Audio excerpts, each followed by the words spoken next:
अध्याय 27। अब से मेरा जीवन तुम्हारा है। सिल्वर वुल्फ हवा की विशेषता वाला, बेहद तेज और युद्ध के अनुभव से समृद्ध था। दर्जनों दौर की लड़ाई के बाद वे गतिरोध पर थे और कोई भी दूसरे पर हावी नहीं हो सका।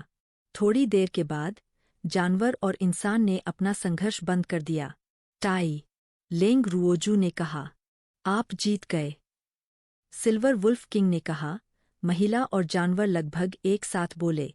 लेकिन सिल्वर वुल्फ किंग को पता था कि वह वास्तव में हार गया था, क्योंकि लेंग रुक्स्यू ने अपनी तलवार की चाल में आध्यात्मिक शक्ति का संचार नहीं किया था। यदि उसने आध्यात्मिक शक्ति का संचार किया होता तो वह गंभीर रूप से घायल हो जाता, भले ही उसकी मृत्यु न होती। वाह प्रिय गुरु, आप महान हैं। रूपांतरित डार्लिंग लेंग रुओक्सू की बाहों में चली गई और अपने पसंदीदा गुरु के सुंदर चेहरे को चूम लिया। इस बीच उसका फायदा उठाते हुए लेंग रुओक्सू ने डार्लिंग पर नजर डाली और उसके सिर को छुआ। वह अब कुछ हद तक इस बात की आदी हो गई थी कि डार्लिंग उसका फायदा उठाए। मालिक, सामने लड़ाई की आवाजें आ रही है। आकर्षण ने उसे याद दिलाया। कहा। लेंग रुओजू काफी समय से सिल्वर वुल्फ जनजाति के क्षेत्र में रह रहा था, लेकिन उसने सिल्वर वुल्फ जनजाति के क्षेत्र में लगभग सभी जड़ी बूटियां एकत्र कर ली थीं, इसलिए उसने आज और आगे जाने की योजना बनाई। यह बहुत दूर की बात नहीं लगती, क्या हम देख ले? आकर्षण ने पूछा। दौड़ चलो चले, लेंग रुओजू ने कहा। वह कभी कभी दूसरों की लड़ाई देखकर सीख सकती है। कितना बड़ा सांप है। करीब जाने से पहले लेंग रुओक्सू ने लगभग 100 मीटर लंबा और 10 मीटर मोटा एक हल्का पीला सांप देखा। क्या यह एक पृथ्वी अजगर है? पृथ्वी अजगर एक पृथ्वी विशेषता वाला आत्मा जानवर था जो रक्षा में अच्छा था और उसकी त्वचा बहुत सख्त थी, लेकिन उसका मांस बहुत कोमल था। यह एक दुर्लभ व्यंजन था। यह पृथ्वी अजगर तीसरे स्तर का पवित्र जानवर था और इसकी ताकत एक मध्यवर्ती आध्यात्मिक संप्रभु के आसपास थी। इसकी मोटी त्वचा और इसकी सुरक्षा के कारण लेवल 9 के पवित्र जानवर को भी इसका सामना करने में कठिनाई होगी। लेंग रुओक्सू धीरे धीरे पास आई और उसने अपने सामने की स्थिति को स्पष्ट रूप से देखा। पृथ्वी अजगर का मोटा शरीर एक आदमी के चारों ओर लिपटा हुआ था। हालांकि वह आदमी पहले से ही मिट्टी के अजगर में फंसा हुआ था और लगभग दम घुटने से मर रहा था। उसके हाथ में छोटी तलवार अभी भी मिट्टी के अजगर के शरीर को छेदती रही। यह स्पष्ट था कि वह व्यक्ति दृढ़ इच्छाशक्ति के साथ दृढ़ था। यदि वह पर्याप्त ताकतवर नहीं होता तो वह अजगर का भोजन बन गया होता। उनसे कुछ ही दूरी पर खून और घावों से लथपथ एक काला तेंदुआ था। यह एक छाया तेंदुआ 9 स्तर का आत्मा वाला जानवर था। इसमें अंधेरे और हवा के गुण थे जो बहुत दुर्लभ थे, जिससे यह छिपने में अच्छा और तेज हो सकता था। वह स्पष्ट रूप से नष्ट होने वाला था, लेकिन फिर भी वह अपने तेज पंजों से उस पर हमला करने के लिए अजगर पर कूद पड़ा। लेकिन ऐसे हमले अजगर को गुदगुदी की तरह ही थे। यह स्पष्ट रूप से एकतरफा लड़ाई थी। छाया, जल्दी से भाग जाओ, मुझे छोड़ दो, वह आदमी चिल्लाया, जो अजगर द्वारा दम घोंटने वाला था। मालिक, मैं नहीं जाऊंगा, मुझे तुम्हें बचाना है, शैडो नाम के उस काले तेंदुए ने हठपूर्वक कहा। लेंग रुओक्सू ने उनके बीच की बातचीत को देखा और वह थोड़ा द्रवित महसूस करने से खुद को नहीं रोक सकी। हो सकता है कि वह ठंडे खून वाली पैदा हुई हो। वह कोई संत नहीं थी, नहीं वह संत बनना चाहती थी। वह हस्तक्षेप नहीं करती थी और उसे परेशानी से नफरत थी, खासकर इस खतरनाक जंगल में जहां हर दिन मौतें होती थीं। चूंकि आप जोखिम ले रहे थे, इसलिए आपको मृत्यु के लिए तैयार रहना होगा। इसके अलावा प्रकृति का नियम जंगल का कानून था। इसलिए पहले तो उसका उन्हें बचाने का इरादा नहीं था, लेकिन अब वह उन्हें बचाना चाहती थी। यह निर्विवाद था कि यह मालिक और जानवर के बीच का मजबूत बंधन था जिसने उसे प्रभावित किया था। वह खुद एक ऐसी महिला थी जो आत्मिक जानवरों से प्यार करती थी, इसलिए उनके बीच मजबूत बंधन की खातिर वह उन्हें अपने सामने मरते हुए नहीं देख सकती थी। यह सोचते हुए लेंग रुओक्सू ने बिजली के बोल्ट की तरह पृथ्वी के अजगर पर शक्तिशाली अग्निविशेषता आध्यात्मिक शक्ति को गोली मार दी, सीधे उसके महत्वपूर्ण स्थान पर वार किया और एक ही झटके में उसे मार डाला। स्वर्ग विरोधी कला विकसित करने के बाद उसके स्वर्गीय आध्यात्मिक कौशल का प्रभाव कई गुना बढ़ गया था। अन्यथा अपनी सुरक्षा के लिए मशहूर अर्थ पाइथॉन को अभी एक ही हमले में मारना नामुमकिन था। छाया, उठो, मुझे मत छोड़ो। वह आदमी, जो अभी अभी अजगर से बच गया था, जमीन पर घुटनों के बल बैठ गया और फूट फूट कर रोते हुए बेहोश काले तेंदुए को गले लगा लिया। लेंग रूक्सू ने आह भरी। ठीक है, मैं अंत तक अच्छा करूंगा, मास्टर। काले पैंथर ने अपने मालिक की ओर देखा, जो पहले से ही सुरक्षित था, और खुशी से उसका चेहरा चाटा। छाया, तुम ठीक हो, महान। उस आदमी ने उत्साह से छाया की ओर देखा। हालांकि इसके शरीर पर खून के धब्बे थे, लेकिन इसकी सभी चोटें ठीक हो गई थीं। इस पल में उसे याद आया कि उसने अभी तक अपने उद्धारकर्ता को धन्यवाद नहीं दिया है, और महसूस किया कि वह थोड़ा असभ्य हो रहा था। मुझे और छाया को बचाने के लिए धन्यवाद। अब से मेरा जीवन तुम्हारा है। आदमी ने अपने उद्धारकर्ता को देखने के लिए अपना सिर उठाया। वह क्षण भर के लिए स्तब्ध रह गया। उसने सोचा कि एक सुंदर और महान देवी ने उसे बचा लिया है। लेकिन वह जल्दी से अपने होश में लौट आया और अपने सामने सुंदर महिला को गंभीरता से देखा, दूर देखने में असमर्थ रहा। मैं आपका जीवन किस लिए चाहूंगा? लेंग रुओजू ने उदासीनता से कहा। उसकी खूबसूरत आंखें सामने वाले आदमी की ओर देख रही थीं। वह बहुत युवा था, अधिक से अधिक 20 वर्ष के आसपास, अच्छे नैनंश वाला, दृढ़ निश्चय और साफ सुथरा स्वभाव वाला। हालांकि वह बहुत सुंदर नहीं था, फिर भी वह बहुत मर्दाना था और उसका स्वभाव उत्कृष्ट था। उनका साधना स्तर बहुत ऊंचा नहीं था और केवल महान अध्यात्मवादी था। जब तक आप मुझसे कहें, मैं कुछ भी कर सकता हूँ, उस आदमी ने दृढ़ता से कहा। सचमुच? भले ही मैं तुमसे हत्या करने, आग लगाने, घर लूटने और अपनी अंतरात्मा के विरुद्ध अन्य चीजें करने के लिए कहूँ? लेंग रुओजू ने जानबूझकर पूछा। वह देख सकती थी कि यह आदमी एक दृढ़ और ईमानदार व्यक्ति था। यह व्यक्ति एक भरोसेमंद साथी बन सकता है, जो उसे धोखा नहीं देगा। हालांकि वह जानना चाहती थी कि वह कितनी दूर तक जाएगा और क्या वह उसका साथी बनने के योग्य है या नहीं। वह नहीं चाहती थी कि कोई पांडित्यपूर्ण व्यक्ति उसका साथी बने जो व्यावहारिक और लचीलान हो। हाँ, आप मुझसे जो भी कहेंगे मैं वह करूँगा, भले ही वह मेरे विवेक के विरुद्ध हो। वह एक बार लगभग मर चुका था और उसकी जीवनरक्षक कृपा के कारण अब केवल जीवित था।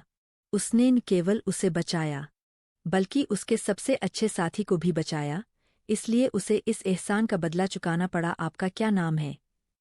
लेंग रुओजू ने पूछा। फेंग मोरन अध्याय 28 पार्टनर 1 लेंग रुक्स्यू। लेंग रुक्स्यू। फेंग मोरन थोड़ा आश्चर्यचकित होने से खुद को नहीं रोक सके। क्या? जब लेंग रुक्सू ने उसकी आश्चर्यचकित अभिव्यक्ति देखी तो उसने पूछा। कुछ नहीं, मैं लेंग रुओक्सू नाम के किसी व्यक्ति को भी जानता हूँ, फेंग मोरन ने तुरंत समझाया। क्या आप जिस लेंग रुओक्सू को जानते हैं, वह एक साधारण व्यक्ति है? लेंग रुओक्सू ने एहसास में पूछा। क्या मेरी प्रतिष्ठा पहले से ही मायावी जंगल तक फैल गई है? तुम्हें कैसे पता? फेंग मोरन ने अजीब तरीके से पूछा। मैं इतना साधारण व्यक्ति हुआ करता था, लेंग रुक्स्यू ने हल्के से कहा। फेंग मोरन अवाक थे। यह बहुत हद तक संयोग था, और वह थोड़ा संदेह महसूस करने से खुद को नहीं रोक सका। क्या हर किसी ने यह नहीं कहा कि लेंग रुओक्सू एक साधारण व्यक्ति है? लेकिन ये महिला काफी स्मार्ट लगती है। कौन सा साधारण व्यक्ति एक पवित्र जानवर को मार सकता है? यदि वास्तव में कोई ऐसा सरल व्यक्ति है, तो मैं एक साधारण व्यक्ति बनना पसंद करूंगा। क्या आप वास्तव में लेंग रुओक्सू है? फेंग मोरन ने अनिश्चितता के साथ पूछा। क्या इस दुनिया में कोई और लेंग रुओक्सू हो सकता है? लेंग रुक्स्यू ने बदले में पूछा। क्या आप लेंग रुक्स्यू को जानते हैं? लेंग रुक्स्यू ने उत्सुकता से पूछा। क्या मैं सचमुच इतना मशहूर हूँ? फेंग मोरन ने समझाया। मैं उसे नहीं जानता, लेकिन मैंने उसके बारे में सुना है। मेरी प्रतिष्ठा भी उतनी अच्छी नहीं है। यह देखकर कि वह अचानक कैसे चुप हो गई, फेंग मोरन उसे सांत्वना देने से खुद को रोक नहीं सका। दुख की बात है। क्या मैं उदास दिख रहा हूँ? उसकी प्रतिष्ठा अच्छी क्यों नहीं है? लेंग रुओक्सू ने उत्सुकता से उसकी ओर देखा। मैं फेंग परिवार का सबसे बड़ा बेटा हूँ, फेंग मोरन ने कहा। एक महान अध्यात्मवादी कूड़ा है। लेंग रुओक्सू वास्तव में समझ नहीं सका। क्या यह संभव है कि उसके परिवार में हर कोई आध्यात्मिक सम्राट और उससे ऊपर है?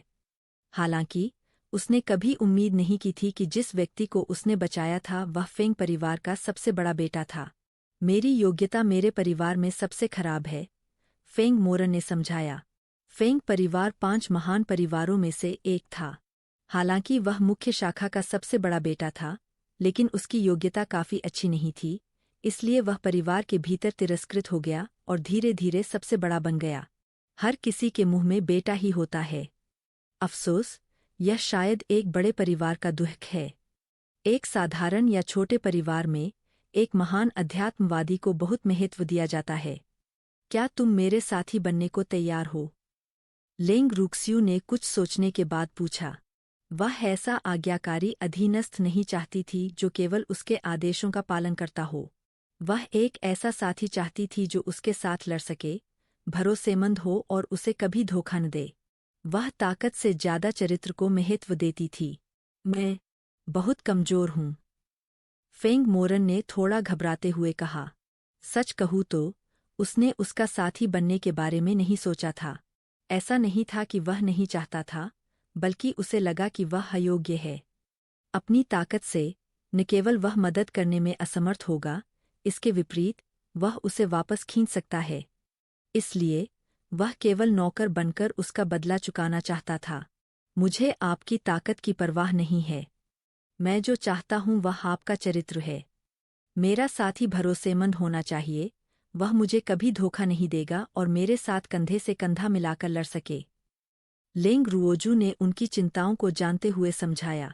दोस्तों की तुलना में साझेदार अधिक महत्वपूर्ण थे। साझेदारों और अधीनस्थों को वफादार होना पड़ता था, लेकिन साझेदार अधीनस्थों से भिन्न होते थे। साझेदारों के बीच संबंध समान थे।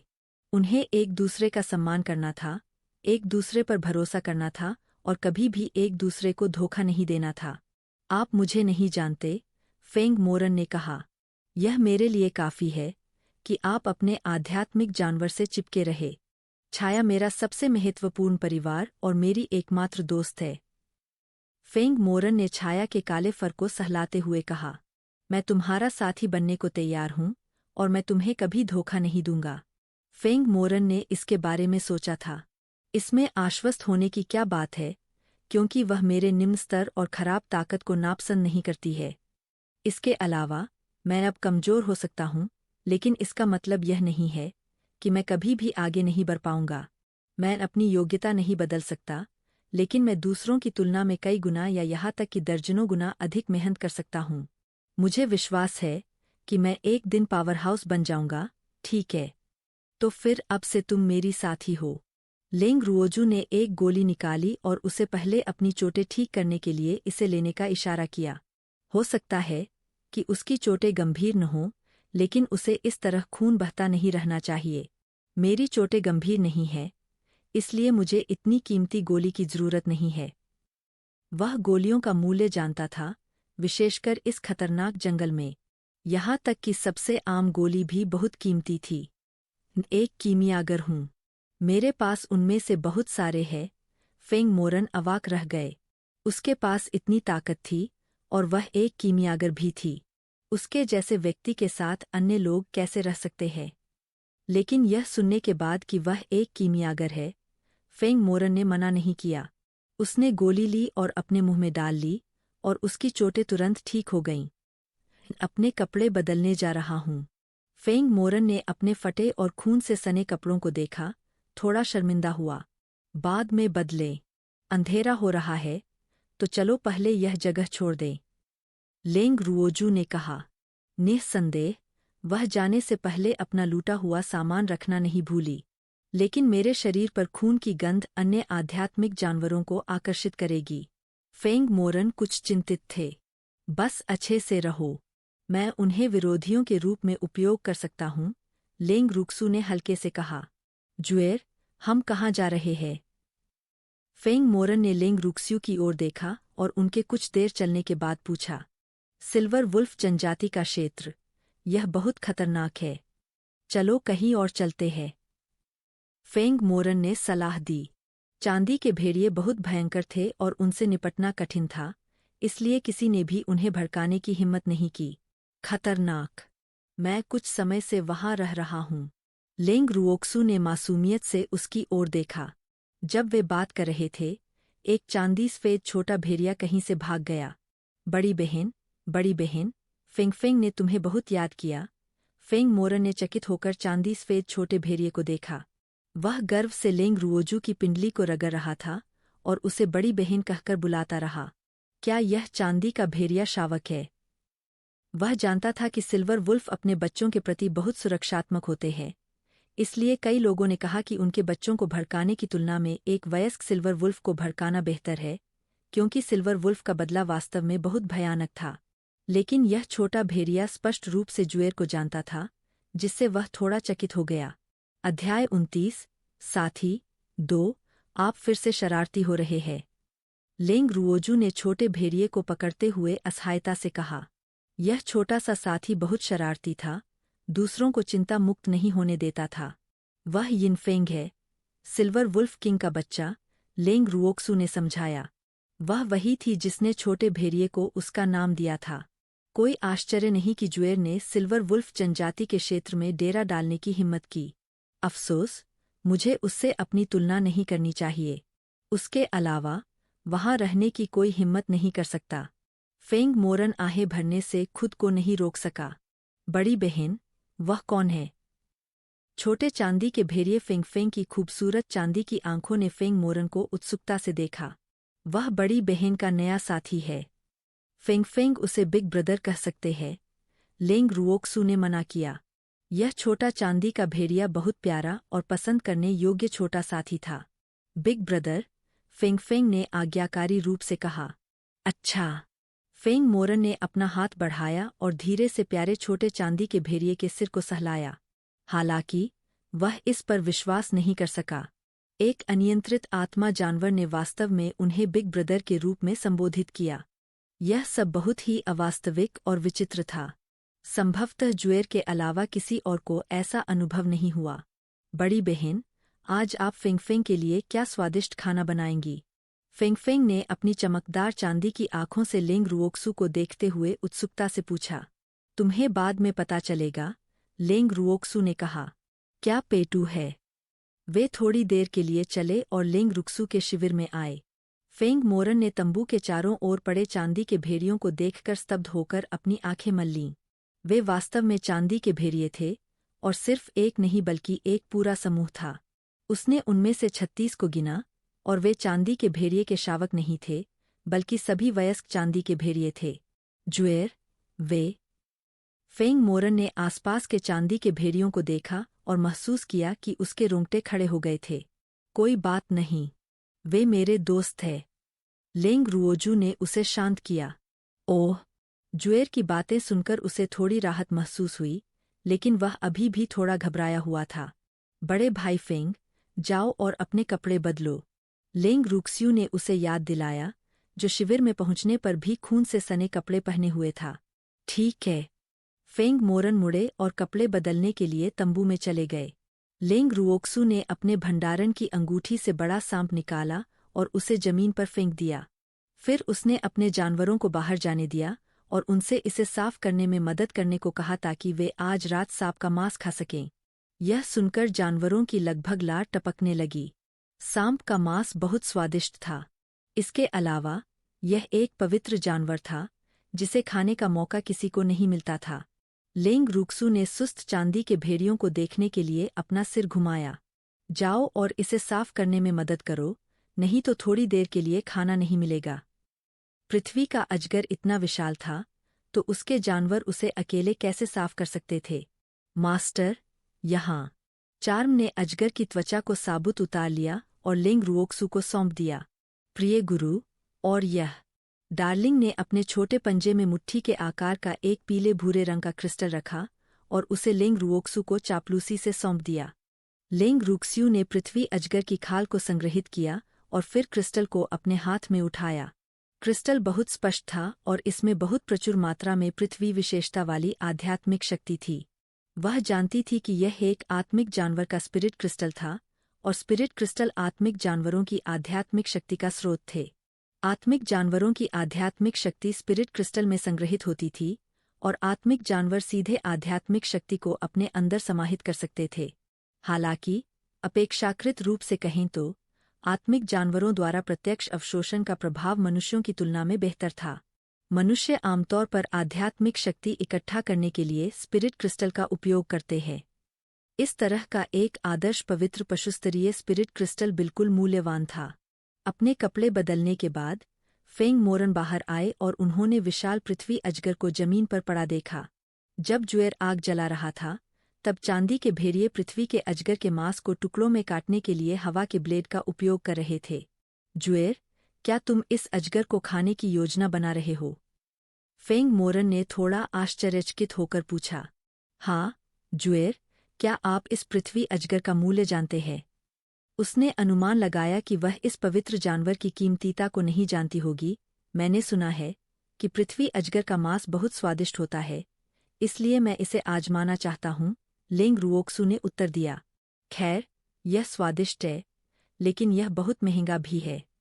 इस बड़े क्रिस्टल की तरह यह सैकड़ों हजारों एमेथिस्ट क्रिस्टल में बिक सकता है, फेंग मोरन ने समझाया। जब वह बहुत छोटा था तब उसने केवल एक बार ही अजगर खाया था।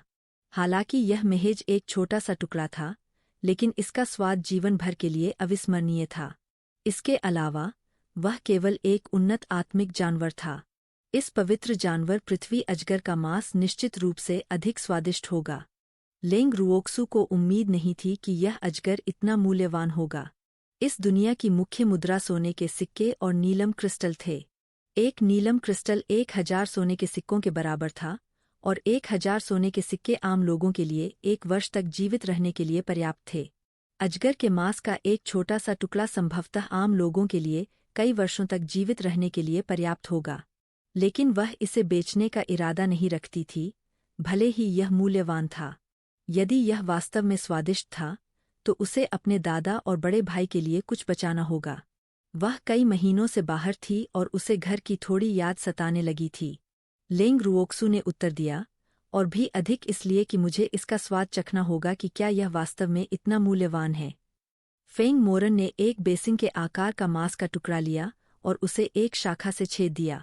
उन्होंने इसे साफ करने के लिए पानी का एक गोला छोड़ा और फिर इसे ग्रिल करने के लिए आग के ऊपर रख दिया। इसे थोड़ा भूनने के बाद एक स्वादिष्ट गंध हवा में फैल गई। इसकी खुशबू बहुत अच्छी है। लेंग रुओजू चिल्लाने से खुद को नहीं रोक सकी। वह वास्तव में इसका इंतजार कर रही थी क्योंकि कोई भी मसाला डालने से पहले इसकी खुशबू बहुत अच्छी थी। उसने मांस का एक टुकड़ा भी उठाया और उसे भूनना शुरू कर दिया। जब वे दोनों आज्ञाकारी रूप से उन दोनों के चारों ओर लेटे हुए थे तो आसपास के सभी जानवर लार टपका रहे थे। भुने हुए मांस की गंध दूर तक तैर रही थी, जो कई आध्यात्मिक जानवरों को आकर्षित कर रही थी। लेकिन किसी भी आत्मिक जानवर ने आगे आने की हिम्मत नहीं की और बस दूर से देखता रहा। क्या आपकी पूरी जनजाति आई थी? चांदी के भेड़ियों के बड़े समूह को देखते हुए लेंग रुओजू ने अवाक होकर पूछा। वहां हजारों चांदी के भेड़िए थे। वह सिर्फ मांस भूनने से ही थक जाती थी। सिल्वर वुल्फ किंग ने कुछ शर्मिंदगी और अन्याय महसूस करते हुए लेंग रुओक्सू को देखा। उन्होंने उनसे आने के लिए नहीं कहा। वे भुने हुए मांस की गंध से आकर्षित हुए। यह उसकी गलती नहीं थी। फेंग मोरन अचानक प्रकट हुए चांदी के भेड़ियों को देखकर स्तब्ध रह गए और उनके हाथों का मांस लगभग जमीन पर गिर गया। यह बहुत अतिरंजित है। अपने जनजाति को बताएं कि प्रत्येक भेड़िए को केवल कच्चे मांस का एक छोटा सा टुकड़ा मिल सकता है। लेंग रुओक्सू ने इसके बारे में सोचने के बाद सिल्वर वुल्फ राजा से कहा। वह उन सभी के लिए खाना नहीं बना सकती थी, लेकिन फिर भी वह उन्हें कुछ कच्चा मांस दे सकती थी। आखिरकार वह इतने लंबे समय तक सिल्वर वुल्फ जनजाति के क्षेत्र में रही थी और उसने इन सिल्वर भेड़ियों के साथ अच्छे संबंध बनाए थे। अध्याय 30, एक और मुफ्तखोर धन्यवाद। सिल्वर वुल्फ राजा ने कृतज्ञता के साथ कहा। हालांकि कच्चा मांस पके हुए मांस जितना स्वादिष्ट नहीं था, यह एक पवित्र जानवर का मांस था, इसलिए यह निश्चित रूप से उसके अधीनस्थों के लिए पौष्टिक होगा। लेंग रुओक्सू ने पृथ्वी के अजगर के मांस को छोटे टुकड़ों में काटने के लिए पवन ब्लेड का उपयोग किया, जिनमें से प्रत्येक का वजन लगभग 1 किलोग्राम था। फिर उसने चांदी के भेड़ियों को मांस प्राप्त करने के लिए एक एक करके आगे आने की अनुमति दी। मांस प्राप्त करने के बाद प्रत्येक भेड़िया उसे धन्यवाद देगा और फिर अपना भोजन लेकर चला जाएगा। सभी चांदी के भेड़ियों को कच्चा मांस प्राप्त करने और चले जाने के बाद लेंग रुक्सू ने शेष पृथ्वी अजगर मांस को देखा। सौभाग्य से सांप काफी बड़ा था। इतना कुछ देने के बाद अभी भी आधे से अधिक बचा हुआ है। उसने अभी भी चांदी के भेड़ियों की संख्या गिनाई। ये चांदी के भेड़िए उसके करीब थे क्योंकि वे उसके प्रशिक्षण भागीदार थे, इसलिए निश्चित रूप से वह उन्हें सिर्फ कच्चा मांस नहीं दे सकती थी। उसने खाने के लिए पर्याप्त मांस छोड़ दिया और फिर बाकी को हटा दिया। शी, चार्म और फेंग मोरन ने सभी मांस को पकाने से पहले लगभग 2 घंटे तक ग्रिल किया। भेड़ियों को अपना हिस्सा मिलने के बाद वे अपना पसंदीदा स्थान ढूंढते और खाना शुरू कर देते। जहां तक सिल्वर वुल्फ किंग के परिवार की बात है, वे लेंग रुक्स्यू के आसपास उसके जानवरों के साथ बैठे और शानदार दावत की। यह कौन सा मसाला है? यह सचमुच सुगंधित है।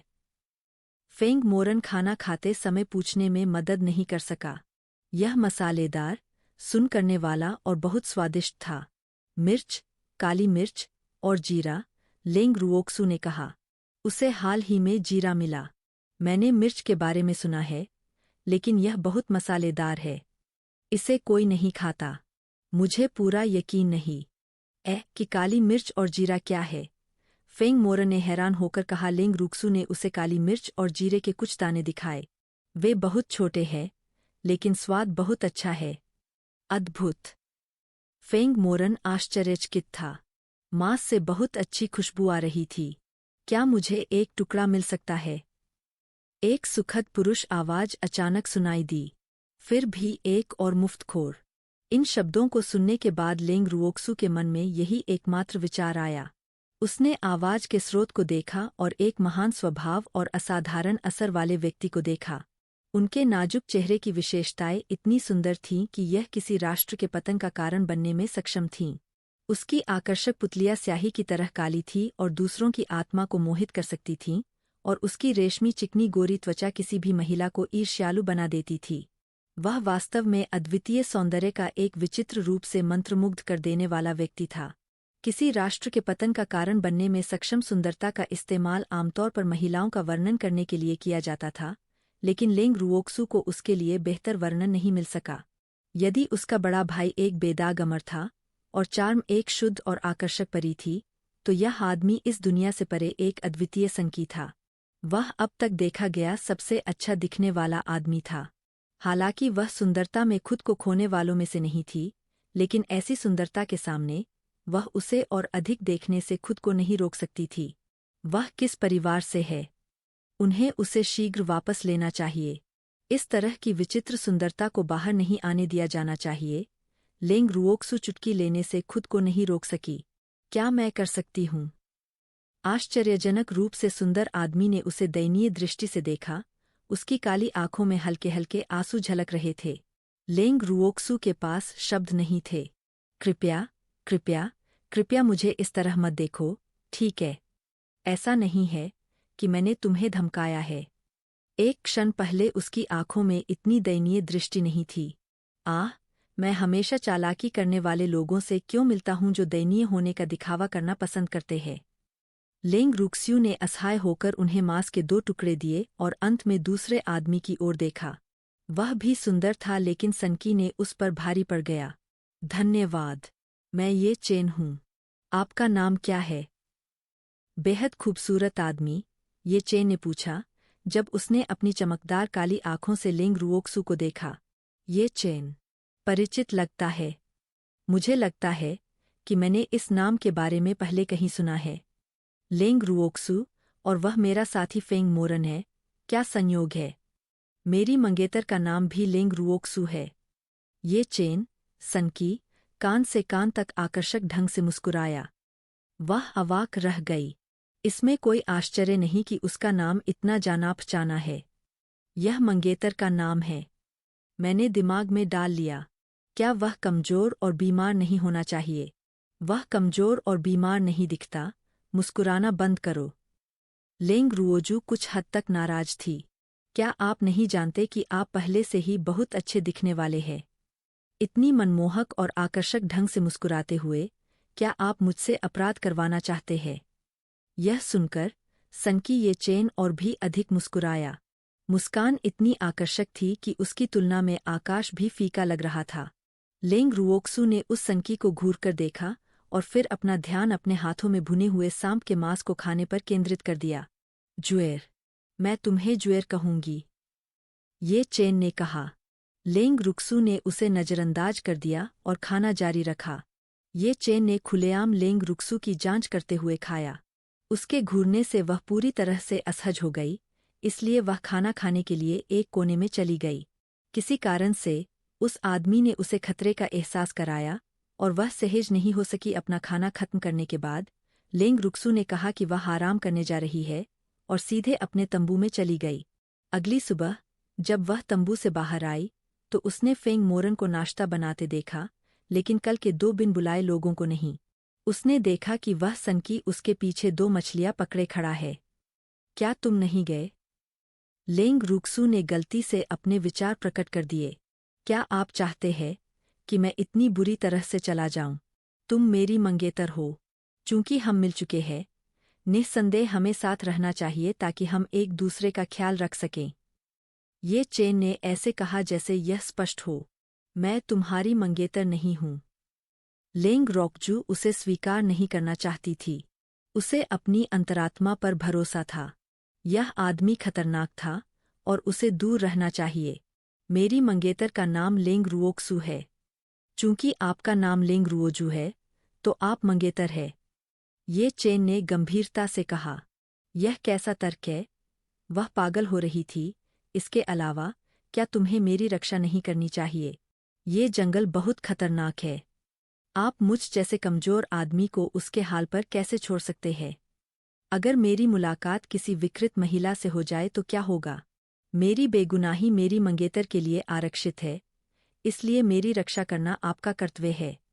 ये चेन ने साहसपूर्वक और उचित तरीके से कहा, जैसे कि उसे नहीं लगता कि उसने जो कहा उसमें कुछ भी गलत था। उसका साथी म्यूली यह सुनकर चला गया। उसका पूरा चेहरा चिल्ला रहा था कि उसे पता नहीं था कि ये चेन कौन था। अध्याय 31। चालाकी करने वाली मंगेतर। ये चेन ने जो कहा उसे सुनकर लेंग रुओक्सु स्तब्ध रह गई। मैं क्या यह कुछ ऐसा है जो एक आदमी को कहना चाहिए? इस सनकी को महिला विकृतों से बचाएं। यदि आप इतने डरे हुए हैं, तो आप बाहर क्यों जा रहे हैं और इधर-उधर क्यों घूम रहे हैं? हालांकि वह इस सनकी की ताकत को नहीं देख सकी, उसका साथी एक उन्नत आध्यात्मिक संप्रभु था। लेंग रुओक्सु असहाय महसूस कर रही थी। वह बता सकती थी कि वह आदमी उस पर भरोसा करने की योजना बना रहा था। जुएर, मैंने नाश्ता तैयार कर लिया है, फेंग मोरन ने कहा। ठीक है। लेंग रुओक्सु ने इस मामले में हस्तक्षेप न करने का फैसला किया। अगर वह मुझ पर भरोसा करना चाहता है, तो मैं ज्यादा कुछ नहीं कर सकता। मैं पहले नाश्ते का आनंद लूंगा। नाश्ते के बाद लेंग रुओजू ने फेंग मोरन को एक गोली दी। बिग ब्रदर फेंग, जाओ और तोड़ो।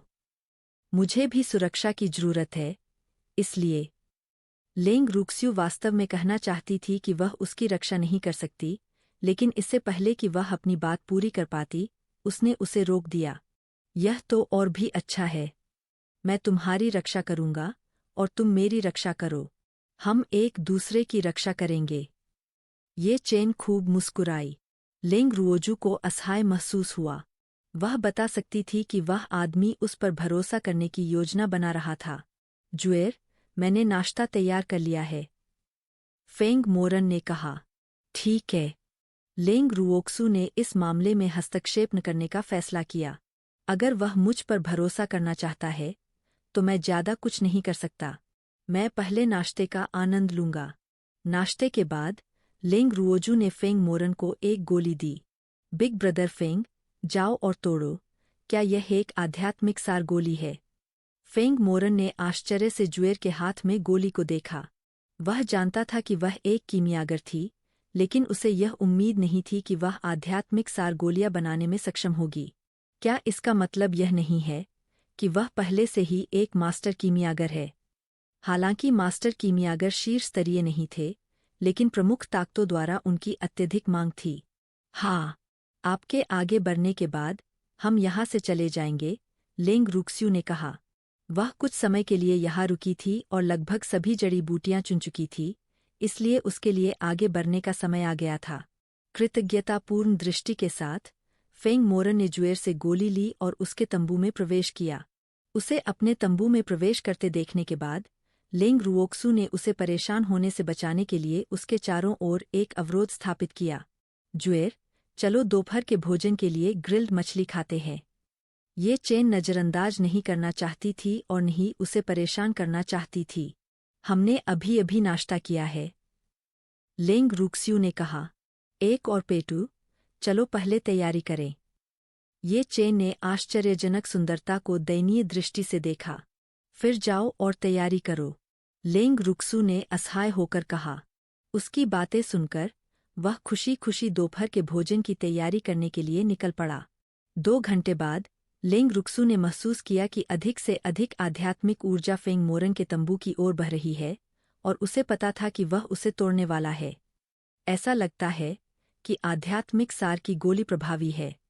1 घंटे बाद जैसे ही स्वर्ग और पृथ्वी के नियम दूर हो गए, फेंग मोरन अपने तंबू से बाहर निकले, तरोताजा और उत्साहित दिख रहे थे। जुएर, धन्यवाद।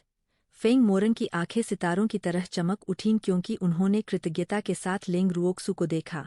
हालांकि वह फेंग परिवार की मुख्य शाखा का सबसे बड़ा बेटा था, लेकिन प्रचुर प्रतिभा वाले ऐसे शीर्ष परिवार में उसकी योग्यता की कमी के कारण वह आध्यात्मिक सार की गोली लेने के योग्य नहीं था। उसे जुएर से मिलने और अपनी किस्मत बदलने की उम्मीद नहीं थी। मैं, फेंग मोरन, जीवन भर लेंग रुक्स्यू का अनुसरण करने को तैयार हूं और उसे कभी धोखा नहीं दूंगा, फेंग मोरन ने अचानक गंभीरता से घोषणा की। इसके साथ ही एक अनुबंध सारणी नीचे उतरी और उन्हें अपने में समाहित कर लिया। अनुयायी अनुबंध। बिग ब्रदर फेंग, आप।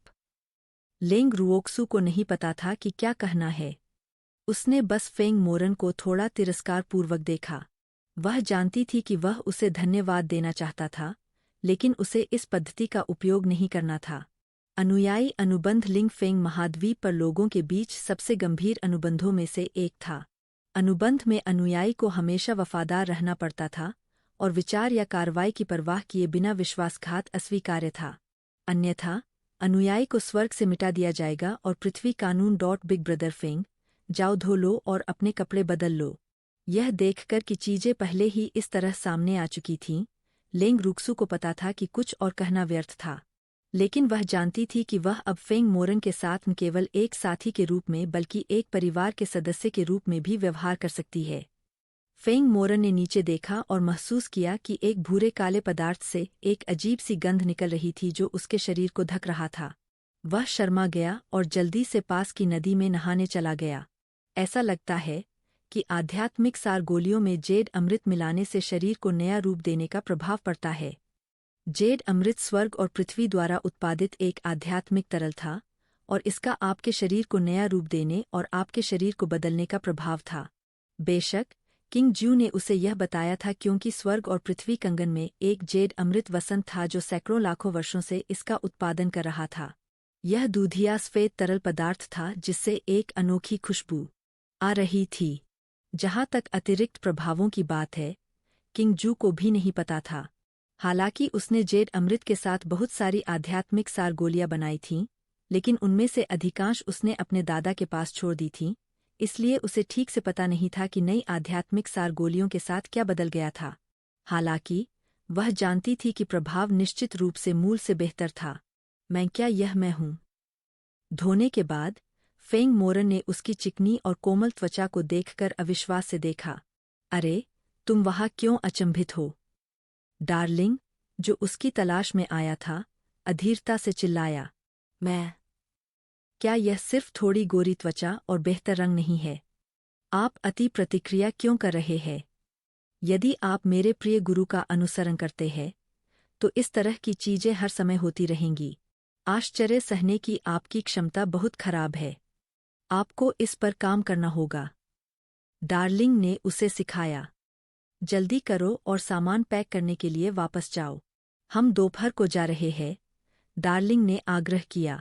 ठीक है, फेंग मोरन ने उत्तर दिया। ऐसा लगता है कि मुझे वास्तव में आश्चर्य सहन करने की अपनी क्षमता पर काम करना होगा। वू, वू, वू। बड़ी बहन, फेंगफेंग नहीं चाहता कि आप जाएं। छोटा चांदी का भेड़िया लेंग रुओजू की बाहों में रोया, उसका सुंदर फर आंसुओं से भीगा हुआ था। फेंगफेंग, तुम्हें आज्ञाकारी होना होगा और शरारती नहीं होना चाहिए, ठीक है? लेंग रुओजू ने उसे सहलाया। वह भी इस छोटे लड़के से अलग होने के लिए अनिच्छुक थी, लेकिन वह उसे अपने साथ नहीं ला सकी। आखिरकार, उसके पास अभी भी एक परिवार और एक पूरी जनजाति थी। लेंग रुओक्सू ने छोटे भेड़िए को सिल्वर वुल्फ राजा के पास वापस भेज दिया और उसे हरी स्पिरिट गोलियों की एक बोतल दी। धन्यवाद। सिल्वर वुल्फ किंग जानता था कि यह इंसान एक कीमियागर है, इसलिए उसने मना नहीं किया।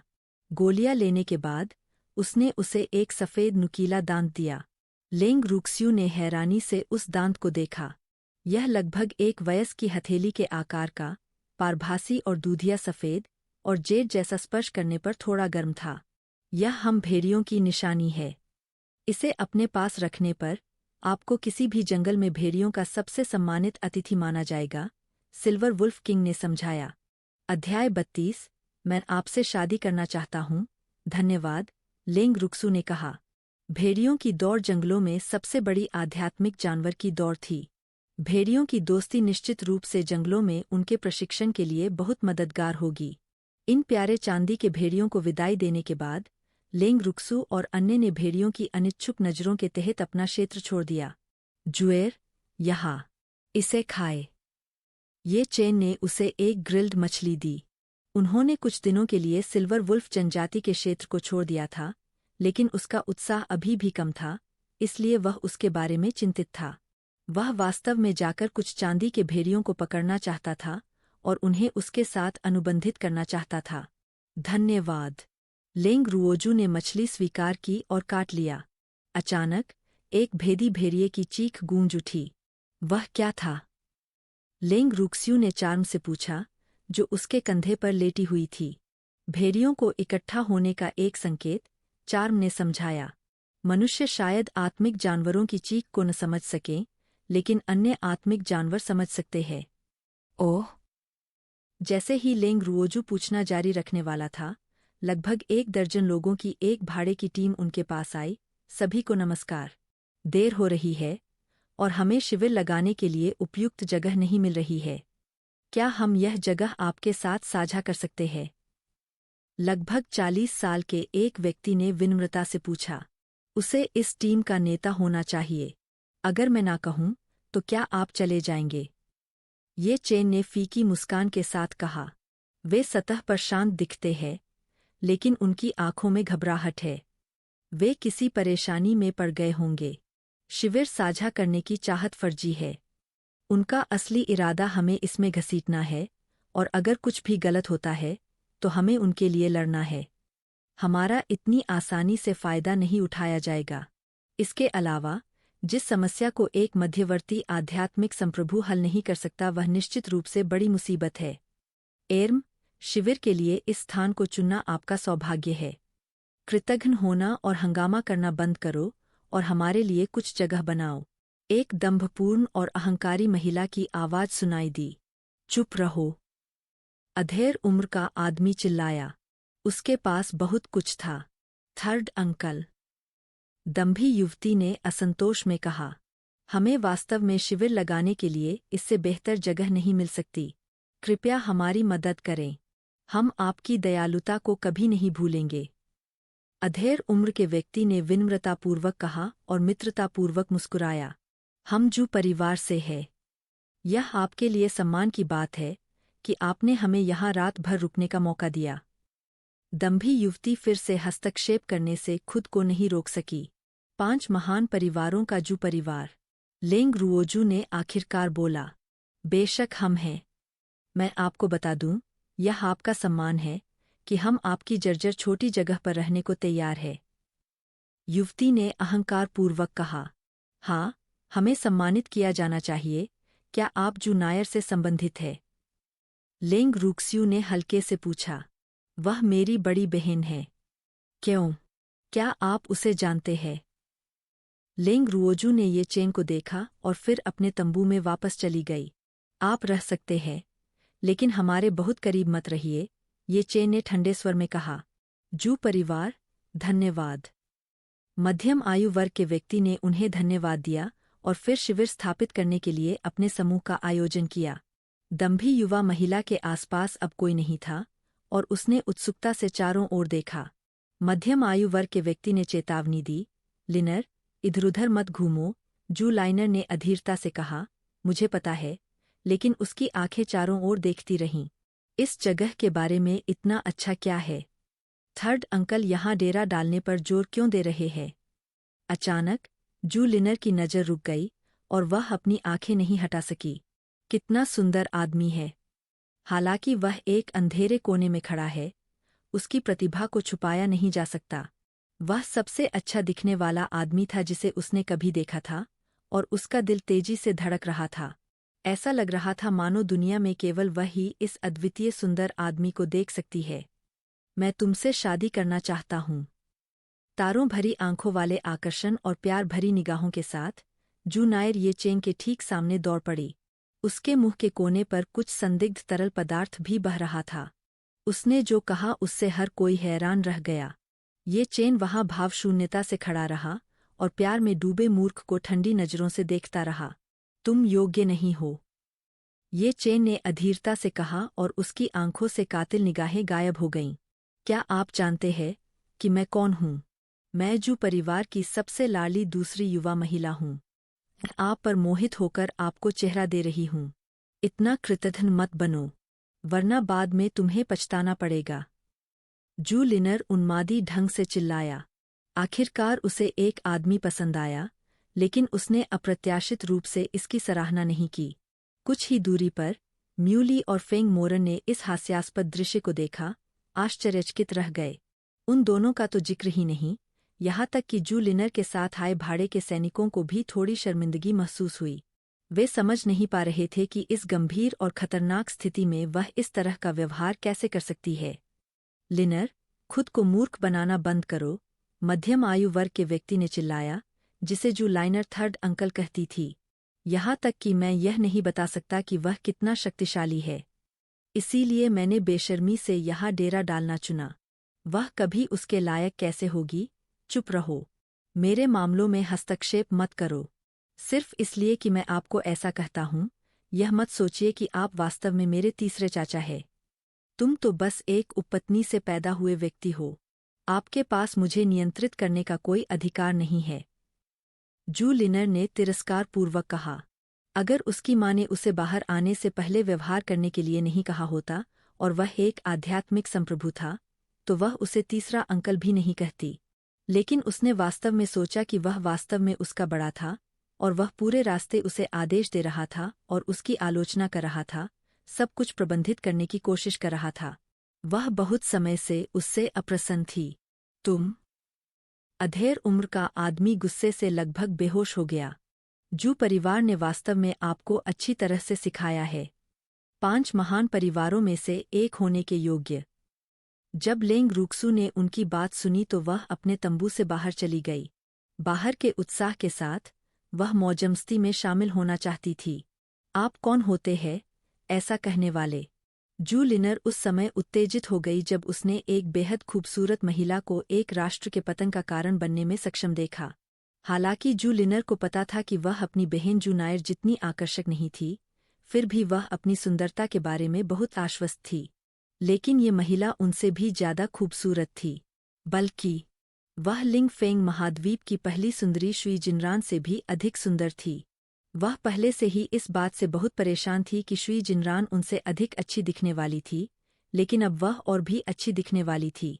वे शुई जिनरान के लिए कुछ नहीं कर सके, लेकिन क्या वह इस महिला के बारे में कुछ नहीं कर सकती थी? अध्याय 33। यह बिल्कुल तुम ही हो कि मैं मार रहा हूँ। पत्नी, कोई तुम्हारे आदमी को छीनना चाहता है। तुम्हें मेरी रक्षा करनी होगी। ये चेन ने तुरंत लेंग रुओजू को दयनीय दृष्टि से देखा जब उसने उसे अपने तंबू से बाहर आते देखा। लेंग रुओजू ने उसकी ओर देखा और फिर उसे अनदेखा कर दिया। कुछ दिन साथ बिताने के बाद वह उसके बेस्वाद शब्दों और व्यवहार से परिचित हो गई थी।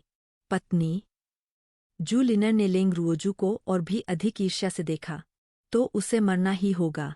अचानक चांदी के भेड़ियों का एक समूह उनके पास आया और उन्हें घेर लिया। भाड़े के सैनिक, जो लेंग रुओक्सू को देखने के बाद से डरे हुए थे, चांदी के भेड़ियों को देखकर अचानक अपने होश में लौट आए। हम अभी भी भाग नहीं सके? वे वास्तव में घमंडी जू परिवार की युवा महिला से नफरत करते थे। वे सिर्फ भाड़े के सैनिक थे और केवल पैसे के लिए यहाँ आए थे। लेकिन उनमें से कोई भी उस थोड़े से पैसे के लिए अपनी जान जोखिम में नहीं डालना चाहता था। लेंग रुओजू ने असमंजस में चांदी के भेड़ियों को देखा। वे यहाँ क्या कर रहे हैं? लंबा चांदी का भेड़िया राजा समूह से बाहर आया। जब उसने लेंग रुओजू को देखा तो उसका रोएदार चेहरा प्रसन्न हो गया। वह पीछे मुड़ा और धीरे से भौंका। भेड़िया रानी भी अपने मुंह में खून से सने मांस का एक समूह पकड़े हुए उभरी। वह लेंग रुओक्सू के पास गई और बुरी तरह से कटे हुए मांस के समूह को आंसुओं से भरते हुए अपने सामने गिरा दिया। लेंग रुओक्सू ने खून से सने हुए मांस के बमुश्किल पहचाने जाने वाले समूह को देखा और उसका दिल टूट गया। यह लिटिल फिंग है। ये चेन सहित अन्य लोगों की भीड़ उमड़ पड़ी। हालांकि उन्होंने छोटे भेड़िए के साथ ज्यादा समय नहीं बिताया था, लेकिन उन सभी को वह प्यारा सा लड़का वास्तव में पसंद आया। उसे इस तरह देखकर हर किसी का दिल टूट गया। लेंग रुओक्सू फिंग के सामने बैठ गई और अपनी उंगलियों से उसकी सांस की जांच की। वह अभी भी सांस ले रहा था, लेकिन बेहद कमजोर तरीके से। बिना किसी हिचकिचाहट के उसने एक गोली निकाली और छोटे भेड़िए के मुंह में डाल दी। फिर उसने चांदी के भेड़िए राजा की ओर देखा। क्या हुआ? लेंग रुओजू ने गुस्से से पूछा। ये वे है। सिल्वर वुल्फ किंग ने जू लिनर और भाड़े के सैनिकों के समूह पर खंजर से घूरा। आपने यह किया? लेंग रुओजू ने उन्हें उदासीनता से देखा। इस दुनिया में आने के बाद से उसे कभी इतना गुस्सा नहीं आया था। डॉठा, अगर मैंने ऐसा किया तो क्या हुआ? मुझे यह पसंद आया और मैं चाहता था कि यह मेरा आत्मिक जानवर बने, लेकिन इसने इनकार कर दिया। जू लिनर ने झुंझलाहट में कहा। अपने मन में वह हमेशा मानती थी कि जो कुछ भी वह चाहती है वह उसका होना चाहिए। यदि वह इसे प्राप्त नहीं कर पाती तो वह इसे किसी और को प्राप्त करने देने के बजाय इसे नष्ट करना पसंद करेगी। उसे नहीं लगा कि उसकी कोई गलती है। जू परिवार के लोग वास्तव में दबंग है। लेंग रुओजू ने तिरस्कारपूर्वक कहा। वह जिस चीज से सबसे अधिक घृणा करती थी वह अमीर और शक्तिशाली लोगों के अनुचित और अनियंत्रित बच्चे थे, जो सिर्फ अपनी पृष्ठभूमि के कारण जो चाहते थे करते थे। बड़ी बहन, फिंग ने आखिरकार तुम्हें ढूंढ लिया। आखिरकार जब छोटा भेड़िया उठा और उसने लेंग रुक्सू को देखा तो उसने स्नेह करते हुए अपने नरम, मुलायम शरीर को उसकी पिंडली पर रगड़ा। छोटी फिंग, बड़ी बहन को बताओ कि उसने तुम्हें कैसे चोट पहुंचाई। लेंग रुक्स्यू ने छोटे भेड़िए को गले लगाया। वह फिंग को अपना आध्यात्मिक जानवर बनाना चाहती थी, लेकिन मैं उसे पसंद नहीं करता और मैंने मना कर दिया। इसलिए उसने फिंग को एक लंबी काली चीज से मारा। छोटे भेड़िए ने डरते हुए कहा। लेंग रुओजू ने संदेह से चांदी के भेड़िए राजा को देखा। क्या उसे अपने बेटे की रक्षा के लिए कुछ वयस्क भेड़ियों को नहीं भेजना चाहिए था? किसी ने उसे कैसे चोट पहुंचाई? ऐसा प्रतीत होता है कि उसके मन में क्या चल रहा था। यह जानते हुए सिल्वर वुल्फ किंग ने असहायता से समझाया। उसने अपनी रक्षा करने वाले भेड़ियों से छुटकारा पा लिया और खुद भाग गया। क्या बड़ी बहन ने जाने से पहले तुम्हें आज्ञाकारी होने के लिए नहीं कहा था? तुम इतने शरारती क्यों थे? लेंग रुओक्सू ने नाखुशी से पूछा। फिंग बड़ी बहन को याद करता था और बड़ी बहन को ढूंढना चाहता था। छोटे भेड़िए ने अपनी चांदी की आंखों में आंसू भरते हुए व्यथित होकर कहा। यह सुनने के बाद लेंग रुओक्सू उसे दोष देने को तैयार नहीं था। इसके बजाय उसने अपनी निगाह जू लिनर की ओर घुमाई। काला, क्या यह वह कोड़ा है? जू लिनर की कमर के चारों ओर लिपटे काले चाबुक को देखकर वह आगे बढ़ी और चाबुक पकड़ लिया। इसे मुझे वापस दे दो। जू लिनर ने लेंग रुओजू पर हमला करते हुए जोर से चिल्लाया। यह उसका पसंदीदा हथियार था। लेंग रुक्सू ने धीरे से अपना हाथ उठाया और अग्निगुण वाली आध्यात्मिक ऊर्जा की एक धारा ने तुरंत जू लिनर को उड़ा दिया। तुम्हारी हिम्मत कैसे हुई? जू परिवार तुम्हें जाने नहीं देगा। जमीन पर गिराए जाने के बाद जू लिनर अपनी अस्तव्यस्त उपस्थिति के बावजूद बुरी तरह चिल्लाने लगी। जाहिर है वह अभी तक स्थिति को समझ नहीं पाई थी और नहीं जानती थी कि उसका जीवन किसी और के हाथों में है। लेंग रुक्स्यू ने उसे दोबारा देखने की जहमत नहीं उठाई और इसके बजाय इसकी जांच करने के लिए चाबुक उठाया। यह एक उन्नत कीमती कलाकृति थी। चाबुक पूरी तरह से काला और कांटों से भरा हुआ था और यह संभवतः किसी आत्मिक जानवर की कंडरा से बनाया गया था। हालांकि कीमती कलाकृतियां सबसे निचले दर्जे के हथियार थे, चाबुक पर लगे कांटे इतने घातक थे कि आत्मा के शावकों को मार सकते थे। छोटी फेंग फेंग, क्या इस महिला ने तुम्हें इससे मारा था? लेंग रूक्सू ने पूछा। हाँ, छोटे भेड़िए ने डर के मारे सिर हिलाया। यह सुनकर लेंग रूक्स्यू ने अपना हाथ उठाया और जू लिनर को कोड़े मारे। है, तुम्हारी मुझे मारने की हिम्मत कैसे हुई? मैं तुम्हें नहीं छोड़ूंगा। मैं तुम्हें मारने जा रहा हूँ। जू लिनेर दर्द के कारण जमीन पर लुढ़क गई, लेकिन वह फिर भी धमकियां देती रही। मैं बिल्कुल तुम्हें ही मार रही हूँ, पिताजी। पा चाबुक ने प्रत्येक प्रहार के साथ जू लिनर के शरीर पर खून के धब्बे छोड़ दिए। है, तीसरे अंकल, मुझे बचा लो। जू लिनर दर्द से चिल्लाया। अधेड़ उम्र के व्यक्ति ने जू लिनर को निराशा से देखा। हम्फ, अब आप सोचते हैं कि मैं आपका तीसरा चाचा हूँ। हालांकि ऐसा नहीं था कि वह उसे बचाना नहीं चाहता था, लेकिन वह नहीं बचा सका। वह अब बिल्कुल भी हिल नहीं सकता था। मिस, अगर आप जू परिवार के किसी व्यक्ति के साथ इस तरह का व्यवहार करेंगी, तो जू परिवार आपको माफ नहीं करेगा, अधेड़ उम्र के व्यक्ति ने कहा, जिसका अर्थ यह था कि जू परिवार उसे कभी नहीं छोड़ेगा। इस मिस को धमकी दिए जाने से सबसे ज्यादा नफरत है, लेंग रूक्सू ने उदासीनता से कहा और जोर से कोड़े मारे। कॉनकॉर्ड, मैं उन्हें तुम्हारे पास छोड़ दूंगा, लेंग रूक्सू ने सिल्वर वुल्फ किंग से कहा। यदि वह नहीं होती, तो चांदी के भेड़ियों ने पहले ही उन्हें टुकड़ों में फाड़ दिया होता। चांदी के भेड़ियों के राजा ने सिर हिलाया और भेड़िए धीरे धीरे इन मनुष्यों के करीब आ गए। जू लिनर, घावों से ढका हुआ, मध्यम आयु वर्ग का आदमी और दर्जन भर भाड़े के सैनिकों ने अपने आसपास के हजारों चांदी के भेड़ियों को देखा और भयभीत हो गए। हालांकि वे जानते थे कि चांदी के भेड़ियों के प्रतिशोध से कोई बच नहीं सकता। भेड़िए उनके चारों ओर झुंड बनाकर खड़े हो गए। उनमें से प्रत्येक ने खतरनाक ढंग से अपने नुकीले नुकीले दांत निकाल लिए। दोस्तों, कृपया मेरे चैनल को सब्सक्राइब करें और लाइक करें या कमेंट करके मुझे बताएं कि आपको ये कहानी कैसी लग रही है, जिसे हम ये कहानी आगे बढ़ा सकते हैं।